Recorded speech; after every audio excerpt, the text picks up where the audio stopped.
নমস্কার, সোমা স্পেশাল কিচেনে আপনাদের স্বাগত জানাই।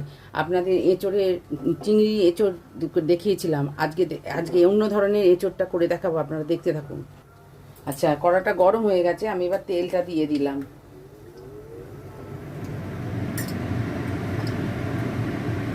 আচ্ছা, তেলটা গরম হয়ে গেছে, আমি একটু বেরেস্তা করে নেবো। প্রথমে আগে বেরেস্তা করে নেব। তা বেরেস্তাটা হয়ে গেছে, আমি এবার তুলে নিচ্ছি।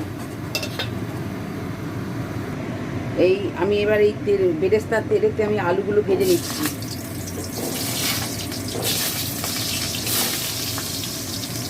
আলুগুলো ভাজতে ভাজতে আমি আদা, রসুন, টমেটো আর পেঁয়াজ বেটে নেবো।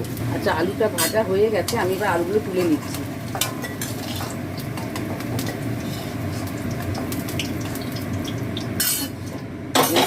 এই এঁচোড়টা আমি সেদ্ধ করে রেখেছি, এটা একটু ভেজে নেবো। এঁচোড়টা ভাজা হয়ে গেছে, এঁচোড়টা আমি এবার তুলে নিচ্ছি। আচ্ছা, এবার আমি একটু সর্ষের তেল দিয়ে দিলাম। দিয়ে এই যে তেজপাতা, গোটা গরম মশলা, জিরেটা ফোড়ন দিয়ে দিলাম।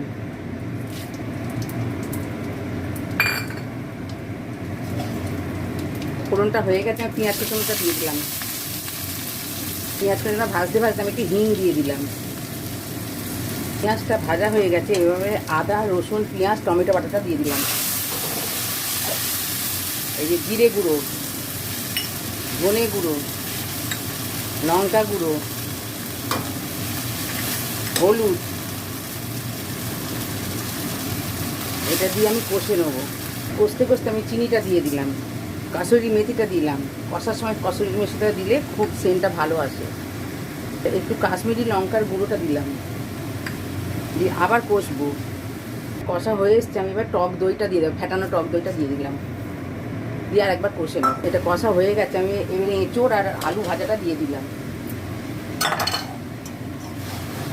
এবার পরিমাণ মতো নুনটা দিয়ে দিলাম। আচ্ছা, এটা আমি একটুখানি নেড়ে নিয়ে এতে এবার জল দিয়ে দেবো। এই জল দিয়ে দিলাম। আচ্ছা, এটা জল দিয়েছি, এবার ঢাকা দিয়ে দেবো। দিয়ে এবারে সেদ্ধ হওয়া পর্যন্ত অপেক্ষা করবো। তো এটা আমার হয়ে গেছে। এবার আমি একটু গরম মশলাটা দিয়ে দিলাম, একটু ঘি দিলাম, একটুখানি সামান্য একটু ঘি দিলাম।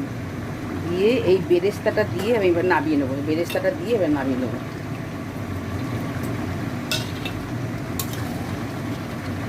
আপনারা এরকম করে খেয়ে আমাকে কমেন্টে জানাবেন। আজকের মতন এই পর্যন্ত।